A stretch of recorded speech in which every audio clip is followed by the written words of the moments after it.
तुम पर मरा हुआ जानवर और बहता लहू और सूअर का गोश्त और जिस चीज पर अल्लाह के सिवा किसी और का नाम पुकारा जाए और जो जानवर गला घुट कर मर जाए और जो चोट लगकर मर जाए और जो गिर कर मर जाए और जो सींग लगकर मर जाए, ये सब हराम हैं।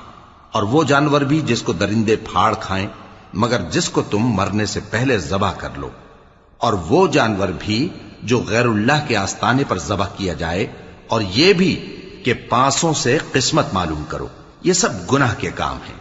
आज काफिर तुम्हारे दीन से नाउम्मीद हो गए हैं, तो उनसे मत डरो और मुझी से डरते रहो। आज मैंने तुम्हारे लिए तुम्हारा दीन कामिल कर दिया है और अपनी नेमतें तुम पर पूरी कर दी और तुम्हारे लिए इस्लाम को बतौर दीन पसंद कर लिया। हां, जो शख्स भूख में नाचार हो जाए बशर्ते के गुनाह की तरफ माइल न हो, तो अल्लाह बख्शने वाला है, बड़ा मेहरबान है।